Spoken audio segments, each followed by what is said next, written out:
মাত্র দুটি উপকরণ দিয়ে একটি দারুণ মজার রেসিপি, সেটি হলো আলু পরাটা।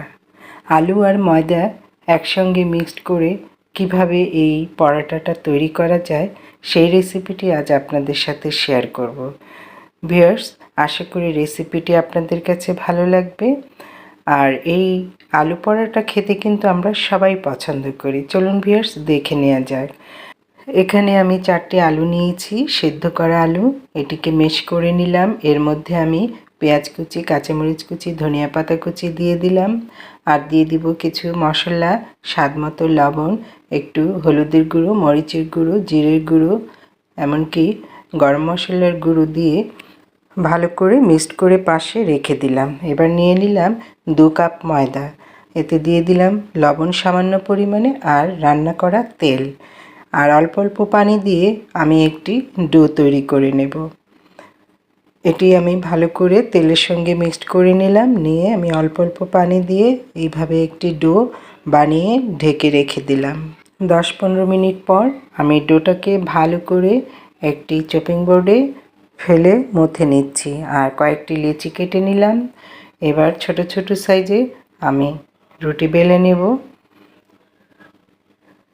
আপনারা স্ক্রিনে দেখতে পাচ্ছেন, একটু সামান্য তেল দিয়ে রুটিটা বানাতে হবে, তাহলে এই রুটি এবং পরোটাটা খুব খাস্তা হবে এবং খেতেও ভালো লাগবে। হওয়ার পর আমি যেই আলুর দিয়ে তৈরি যেই ভর্তাটা তৈরি করেছিলাম, সেই ভর্তাটা এই রুটিতে দিয়ে নিলাম। দিয়ে দেখুন আমি কিভাবে মুড়ে নিলাম। আবারও অল্প তেল দিয়ে নিলাম। এবার একটু হাতে চেপে চেপে ছড়িয়ে দিলাম। এরপর আলতো হাতে বেলন দিয়ে আমি বেলে নিচ্ছি। আলু পরোটাতে আলু কিছুটা বের হবে, ফেটে যাবে, এটাই স্বাভাবিক। এতে ভয় পাওয়ার কিছু নেই। আর পরোটাটা একটু মোটা করে করতে হবে। আমরা যেভাবে করি পাতলা করে, সেরকম না, এটা একটু মোটা করে করতে হবে। এবার আমি ফ্রাই প্যানে দিয়ে দিলাম।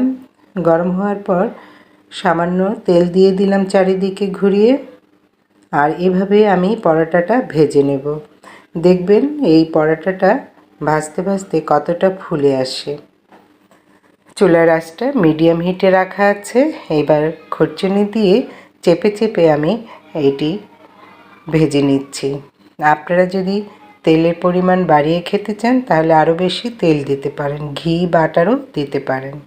এইভাবে আমি আরেকটি পরোটা ভেজে নিচ্ছি। এই আলু পরোটাটা খেতে কিন্তু অসাধারণ। দেখুন তৈরি হয়ে গেল। এখানে সাইজগুলো দেখুন, মোটা মোটা করে করেছি।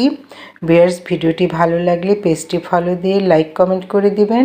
আর যারা ইউটিউব চ্যানেল থেকে দেখছেন তারা চ্যানেলটি সাবস্ক্রাইব করে পাশে থাকা বেল আইকনটি প্রেস করে দিবেন আর শেয়ার করে দিবেন অন্য বন্ধুদেরকে দেখার জন্য।